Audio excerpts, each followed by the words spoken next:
I'm very glad to announce our next speaker, who is one of the most known faces of the Hungarian hacker society. Please welcome Mr. Andras Szentkiralyi, DNet. And the topic is the universal security bug. Andras, please. Welcome everyone. Andras Szentkiralyi, and well, I started hardware hacking, although I didn't know it was called that when I started taking apart radios, because I got two cassette players of the same kind from my parents, and I screwed up both of them. So they didn't work. And then I took them apart, and from the two bad cassette players that were compatible because they were the same model, I combined them into one that was working, and that's how I began. And now I'm going to talk about, well, a little story. If I would wear a tie, I would say it's a case study, but since I'm not wearing one, it's a little story. Our main objective is to get data out of a really, really restricted environment. So think about spy movies when you are hanging from the ceiling like in Mission Impossible, and you have a PC that doesn't have network connectivity, so you couldn't channel your information out, or it has network connectivity, but it's not usable because there's a DLP on the line. You have an account and you can access data, because that's what the DLP is about, that you can access it but only in specific ways, and you can only connect the necessary equipment to view the screen, so you have like a VGA port, and you can connect your HID or human interface devices, which are usually a keyboard and a mouse. These are nowadays usually connected by USB, so you can whitelist the USB identifiers, so that you cannot connect like a flash drive or anything else that's weird. And of course, you have no other connections. So for example, there was a guy who sneaked data out from a system using the audio channel. So no, that's not available. There is no serial port, parallel port, SCSI, nothing like that. So I'm going to try to solve this problem by using USB. If you'd like to dive deep into USB, this talk is not the one for that, because that's a whole other talk, and I can recommend that URL. Visit it and watch it, because he's a great guy who gave that talk, and he's one of the main developers of libUSB, and he talks about why USB is, as I quote him, so much more than a serial port with a power. Because maybe some of you remember the parallel port, which was the really hacker-friendly port. You could just flip bits on it and it would stay that way, and you could connect small devices that you developed. USB is not like that. It's one of the most hacker-unfriendly connector ever, and it's everywhere. I mean, there was FireWire, and Apple said that FireWire is highly superior than USB, and then who was the first vendor who put USB connectors on mice and keyboards? It was Apple. And now, in the last few years, they said that yeah, USB 2 sucks, but Thunderbolt is the next new thing, and USB 3 sucks. And now, in the latest MacBooks, they have USB 3. So USB is everywhere. It's in your car. You can even plug a phone in your car and you can, well, charge it. And even in the EU, all phones have to have USB connectors. So it's definitely worth studying, especially that some PC vendors are now removing PS2 connectors so that you can connect USB devices to it. Our device will be the AVR Atmega 328. Maybe you've heard of it, or maybe you've heard as another name. It's the heart of the Arduino, the newer ones. I told you about this one at the last year's Hacktivity. It's like a small computer. I can show you here. This small little plastic thing, this is the device, and it's really like a small computer. It's running at 16 megahertz. It's, you know, like a computer 25 years ago. I mean, the Commodore 64 ran at 1 megahertz, and people did really great things with it, and it's got 16 megahertz. It has 2 kilobytes of RAM, which is really much if you use programming languages from the time when computers had this much memory, like C or C++. and it has storage both for code. You can upload your code. So it's not like a computer that has a separate CPU and storage devices and RAM. It's got all these in a single package. So if you give it power and give it a clock source, it works. And the really great thing why we need such thing is that it has lots of general purpose inputs and outputs, which means that there are simple metal pins, and you can say that I want 5 volts on that pin and I want 0 volts on that pin, and it does that. And it can be used for USB because, as I said, USB was not hacker friendly. Why wasn't it? Because it has so high bandwidth, which is good for users who need great connectivity and speed, but it's not really good for hackers who doesn't have access to a special purpose-built hardware that could speak so fast to speak the protocol. But this little thing, it has 16 megahertz. In these speeds, it's really possible to just bit bang USB, which means that you don't have a purpose-built hardware. You use a general purpose hardware and say that, okay, at the right time, put 5 volts here, at the right time, put 0 volts there, and it just starts working. And there's a company called Objective Development. They built this VUSB library, where V stands for virtual, because it's not a hardware-based USB stack, but a software-based. And you can use it to create your own USB device using a simple $2 device like this, Atmega. And well, one of the first problems is with USB, and that's also part of why it's not hacker-friendly, is that how many of you know the voltage of the USB power line? You can show it with your hands even. 3. Now, that's not a great answer. You said 5. Yes, it's 5 volts. And it's great. And then, do you know the voltage level of the data lines of the USB? Yes, 3.3 volts. Yeah, it doesn't make any sense, but well, it was maybe good for some hardware makers, but definitely not good for hackers. So you need, well, either purpose-built hardware to convert between the voltages, or simple tricks like that, where you use Zener diodes to convert the 5-volt outputs of the Atmega to the 3.3 volt levels of that the USB uses. And well, it really is a hack. So it's not conformant to the original standard, but it works. And when someone works, it's pretty much enough for a hacker.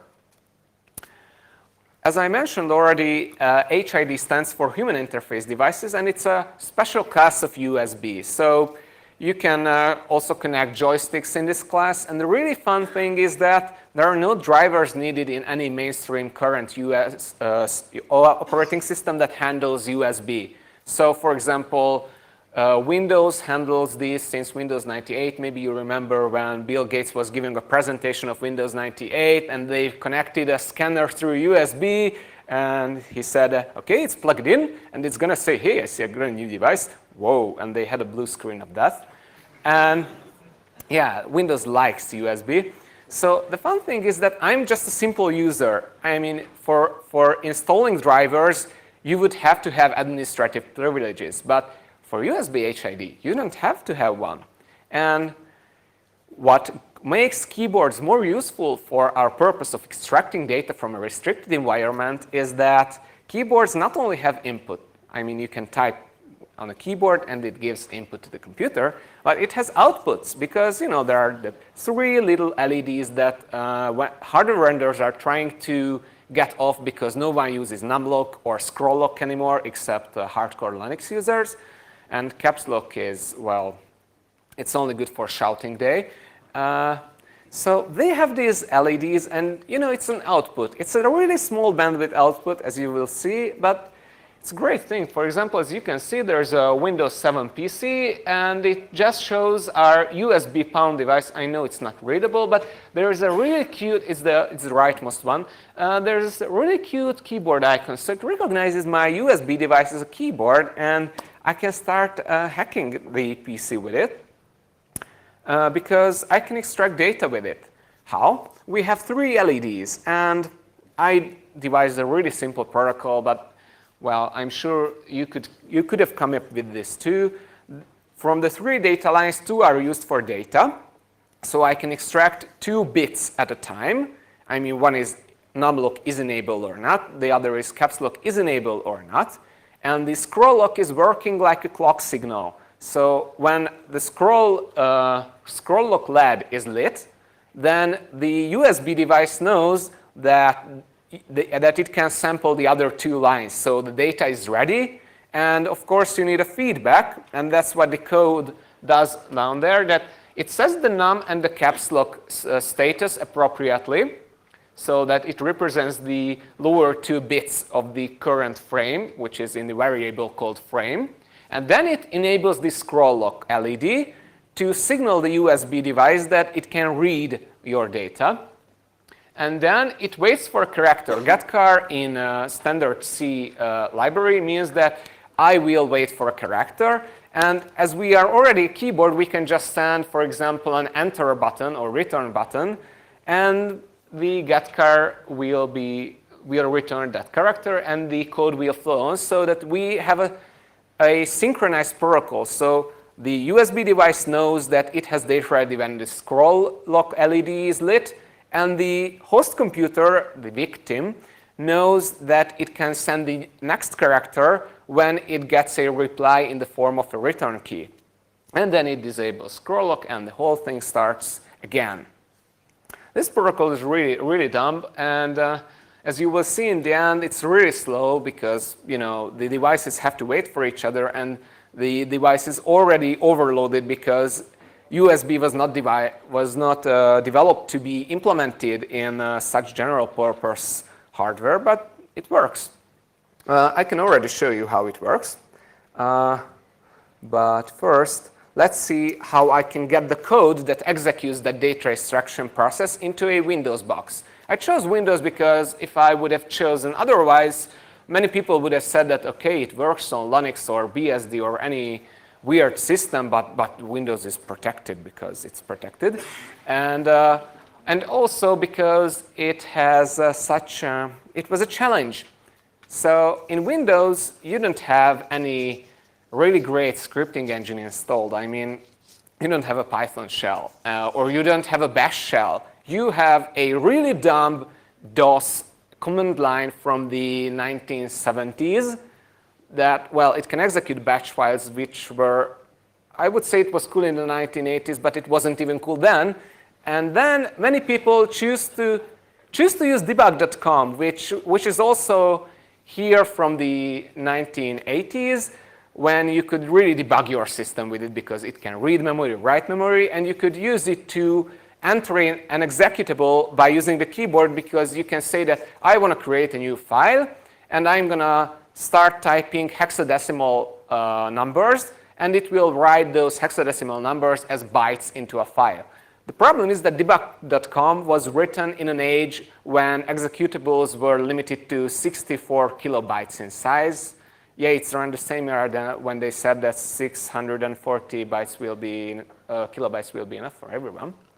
And then I would say that PowerShell is a really nice alternative. If you go onto GitHub, you can find really great projects that try to use the power of PowerShell for penetration testing purposes, but the problem is that it's not there on every Windows, so I couldn't rely on it. Also, if I try to give an executable code to a Windows box using a keyboard only, well, I can't type binary. Even if I use the Alt key and the numerical keypad to input character by character for 3 numbers. So for example, if I try to enter 0xFF, I would have to write Alt 255. So it's not an option. And also, there is no default editor on Windows that could accept such data.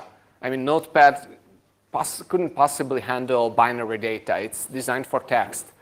Hexadecimal is there for debug.com, but as I said, debug.com is limited, and also it's slow because you have to enter 2 keystrokes for 1 single byte. So there remains base64, which is, well, maybe you know it, maybe you don't. It tries to make any binary content representable by plain text using the characters from A to Z, also in the big case, and also the numbers from 0 to 9, and 2 other characters. So that gives 64 characters. But the problem is that there is no equivalent on Windows like the Unix UU encode or UU decode. So you cannot just decode base64 like that. Or you can.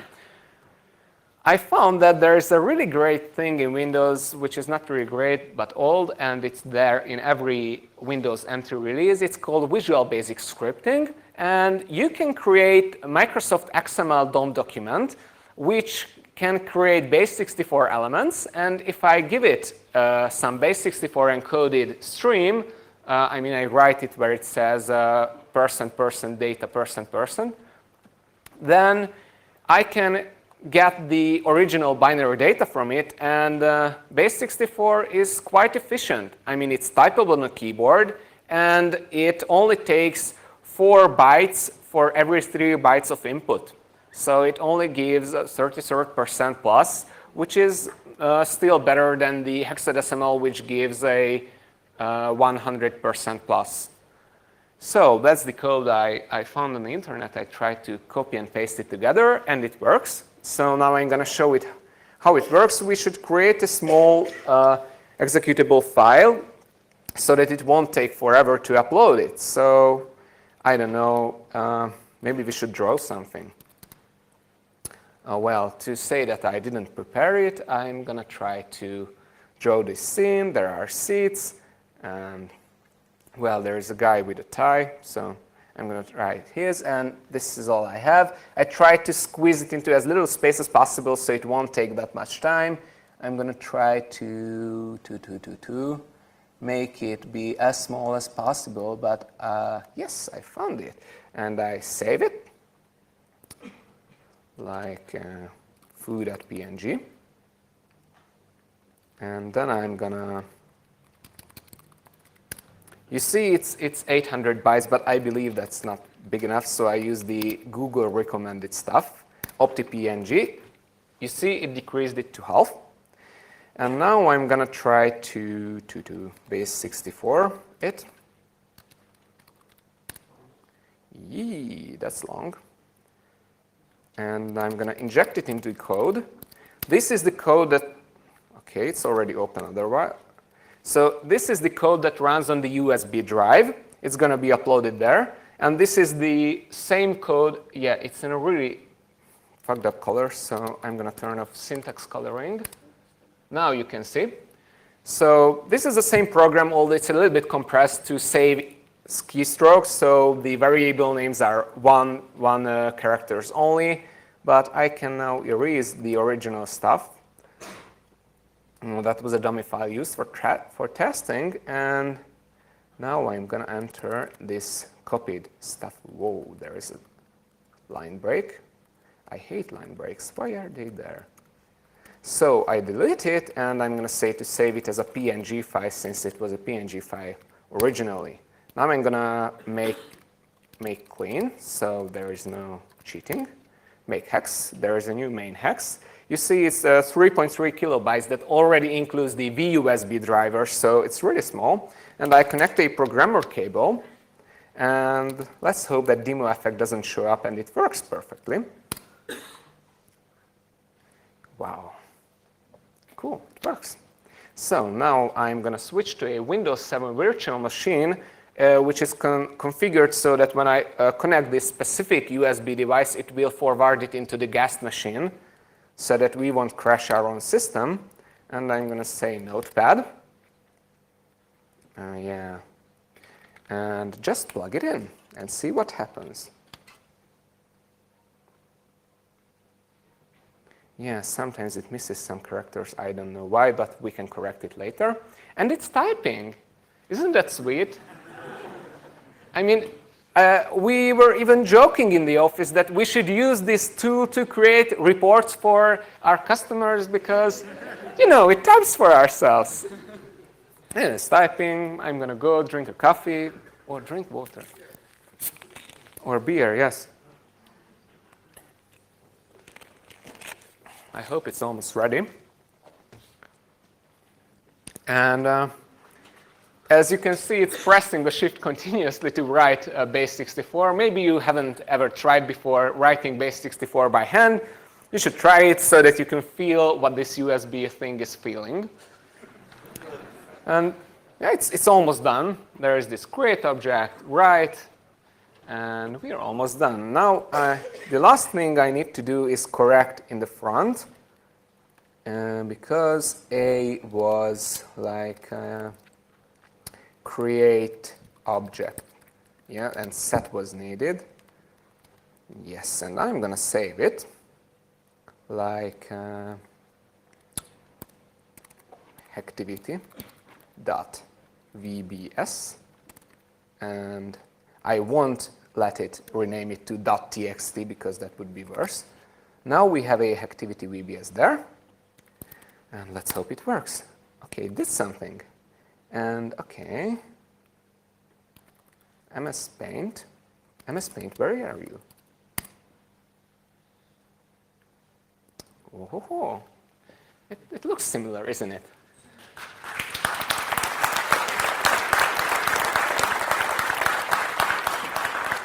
So we managed to let a binary file into a Windows system by using only the keyboard. And that's really great because I won't demonstrate it by bigger exe files because, as I will show in the end at the benchmark section, it's not really fast, as you have seen. So it's good to demonstrate in this way, but a real executable file that could communicate back would take about half an hour to upload, and I wouldn't ever want to bore you like that.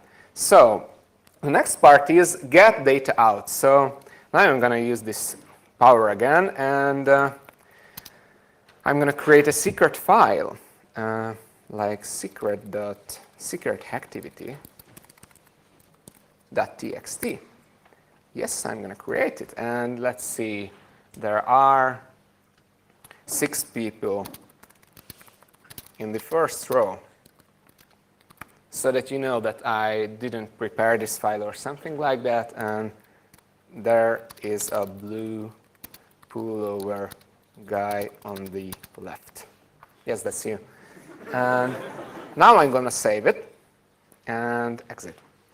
Now if I type it, it's there. Woo! So, yeah, I know the font is unreadable. It sucks. I'm not a Windows guy. So now I'll try to send it using this host script. It requires a file name. So I'm going to type secret activity, and now the magic will begin. As you see, the numlock is blinking, and if you would stay here, you could see the caps lock blinking, but Microsoft really fucked up this keyboard, so you can't see the other thing. Every row means that 2 bits were transmitted on the wire, and well, it takes some time.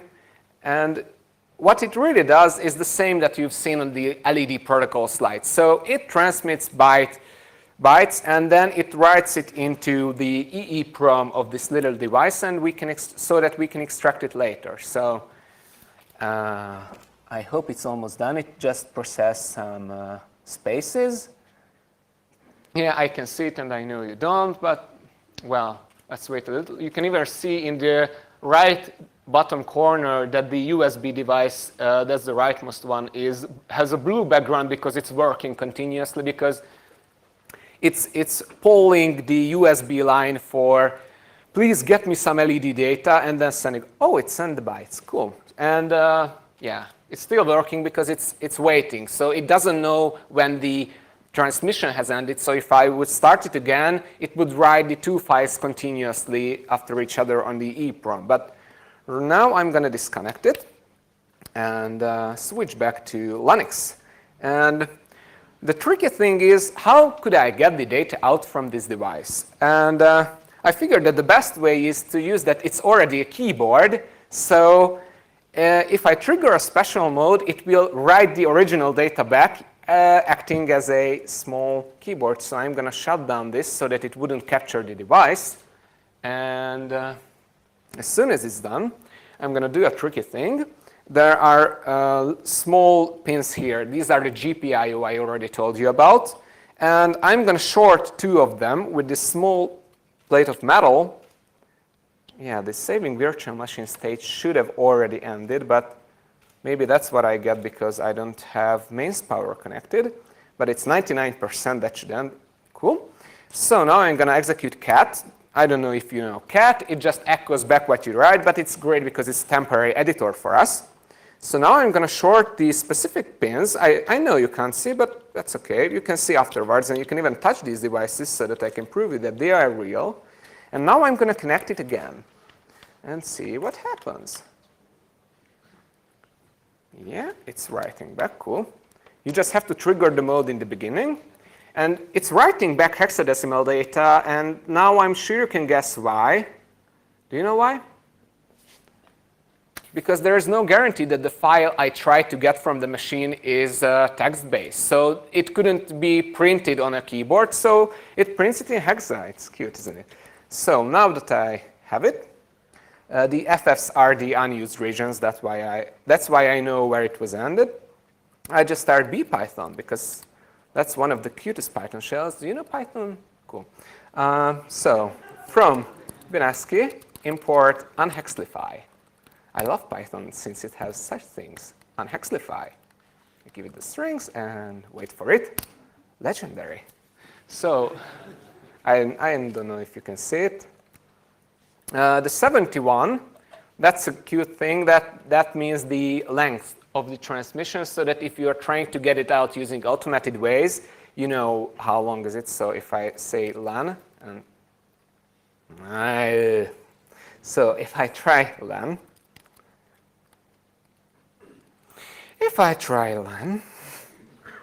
no, I won't give it up. I'll never give it up. Never gonna give you up. Okay.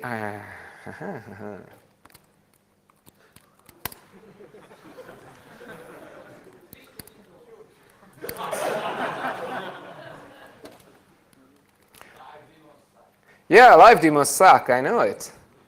And I still managed to get it. Okay, so maybe it's 71. Maybe you can count it. Or maybe I could have gone. Okay, I can show you.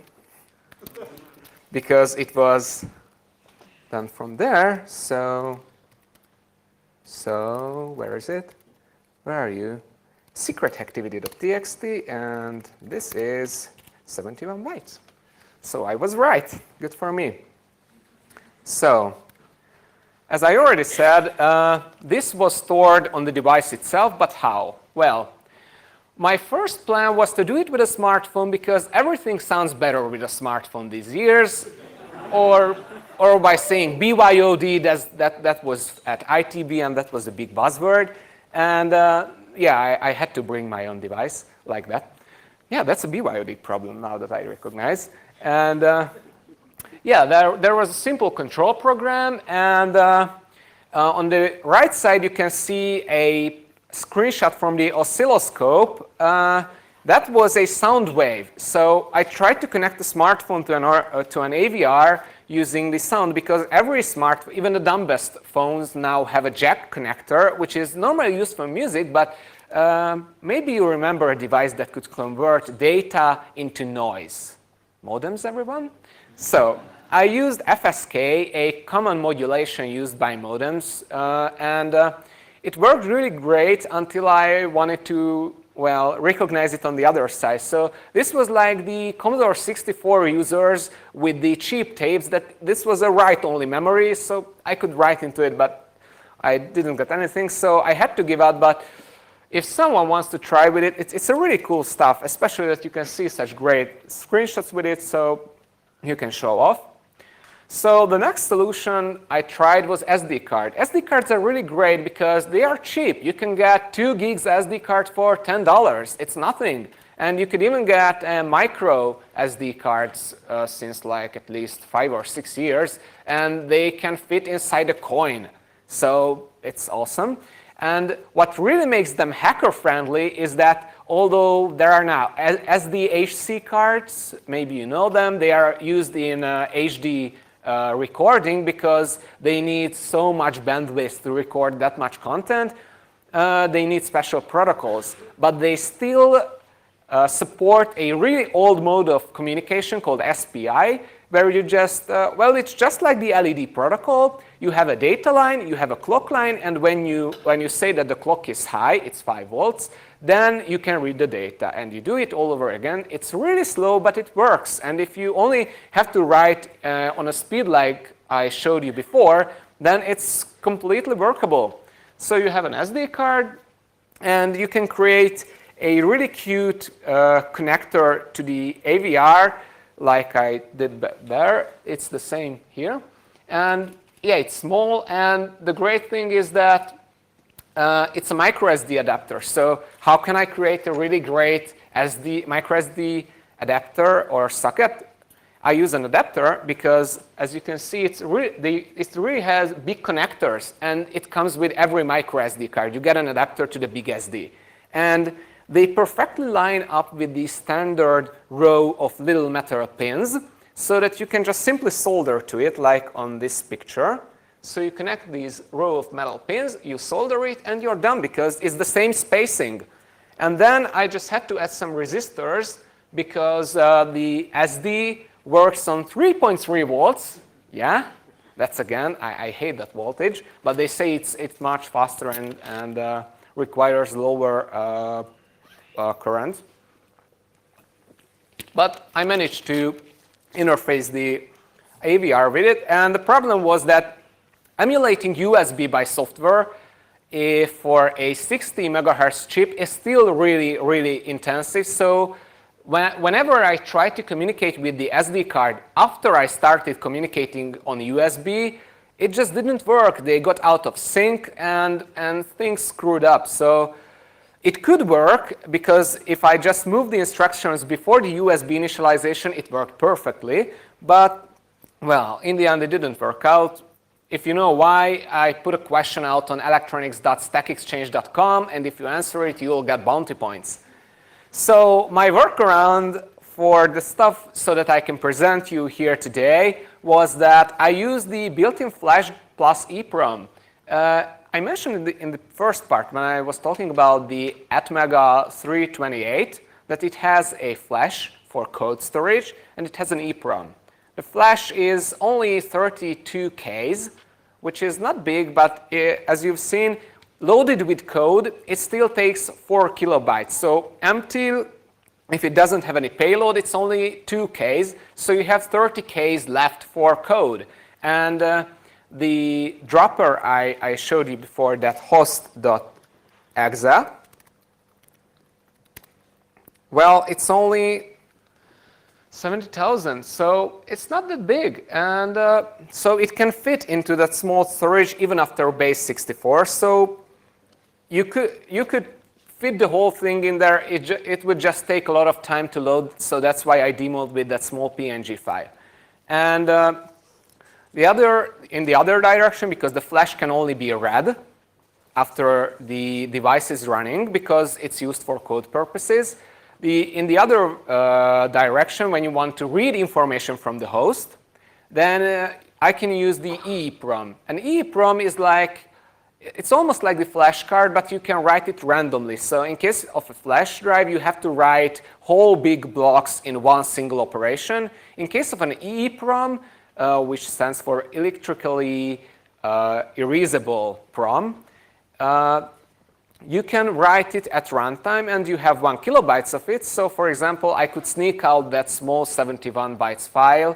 But also, I mean, you could say that 1 kilobytes is nothing. What fits in 1 kilobytes beside scene demos? But hey, a 4096-bit private key perfectly fits in it. So if I only want to steal a private key from a secured PC, it's great for me.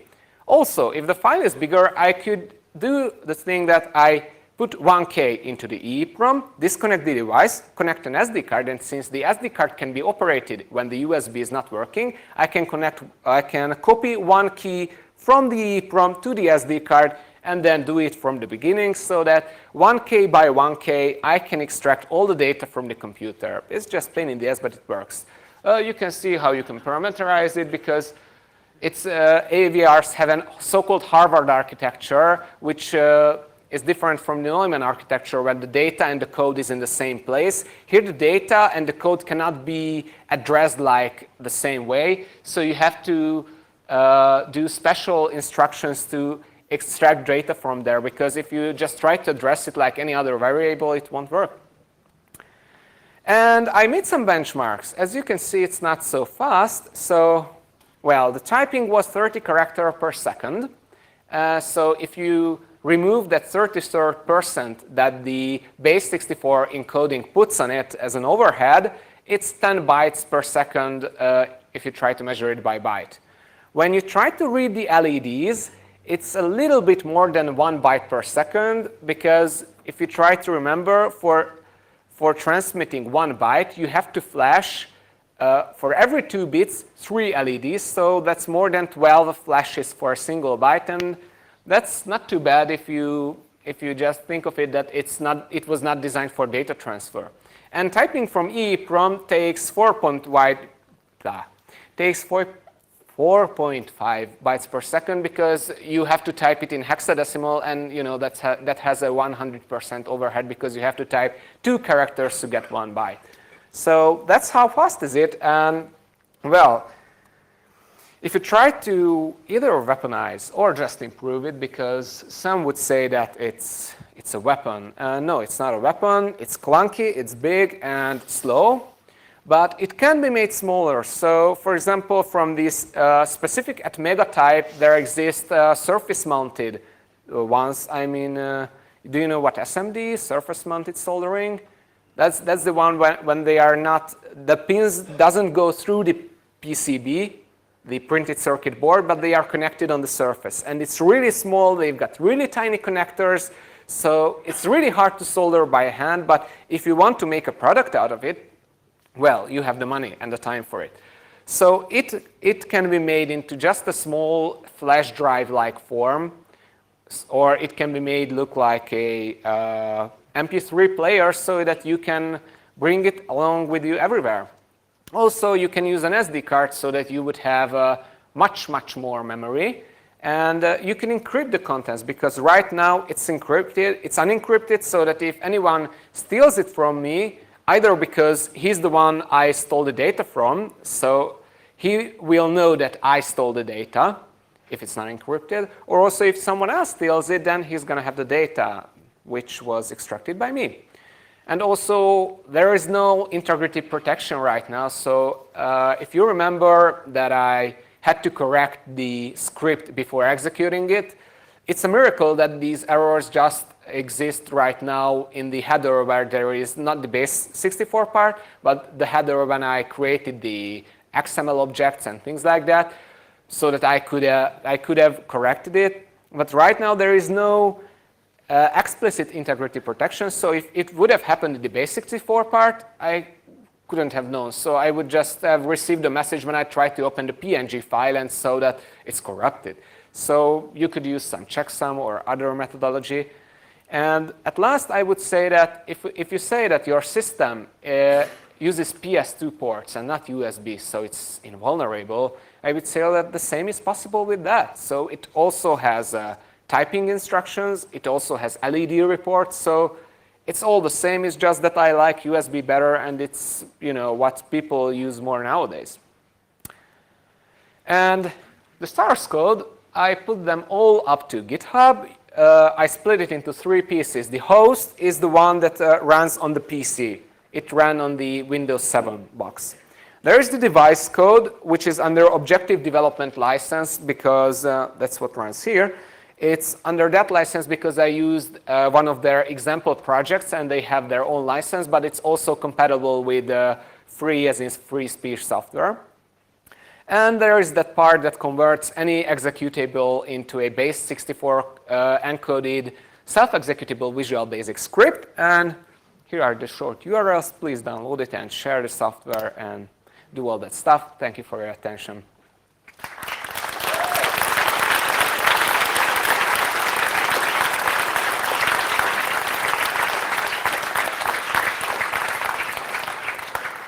Do you have any questions? There, this. What did you use base 64 to Sorry? When do you use base 64 to extrapolate instead of hexadecimal? That's a great question. The thing is that encoding is done on the microcontroller itself, and base 64 it's much more complicated to do than simple hexadecimal encoding. So if I would just show you that how it works, it's much more simpler. I just have to reach that part. So as you can see, this part is where I read 1 byte from the EEPROM, and this is where I convert it into hexadecimal. It's a one-liner. You couldn't have done the same with base 64. Also, I can encode into hexadecimal by only accessing that single byte. To do the same with base 64, I would have had to access 3 characters at a time. So the whole thing is much more complicated. I had to read ahead. So this only made it easier, but it would have been possible to use base 64 in the other direction too. Any other questions? Get there? Couldn't you make a cell phone pretend to be a keyboard?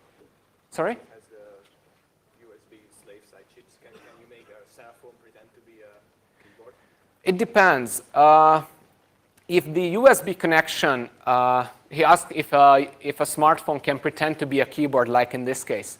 It depends if the smartphone uses a special chip that they designed. So for example, many Nokia phones implemented USB by putting a USB to serial chip there. So if it's implemented in hardware, there's no way you can do it simpler than desoldering. But if it does it by software, for example, in case of some Android phones, you can try to fiddle with it. For example, there was a Hungarian guy, I don't remember his name. He made it possible for Android phones, certain Android phones, to control other USB devices because it was implemented in software. So if you fiddle with kernel code, you can do almost anything because it's done just like this, but the clock signal is much more faster. So it's easier to do it than this 60 megahertz stuff. I mean, smartphones now have gigahertz, so it's not the same. Other questions?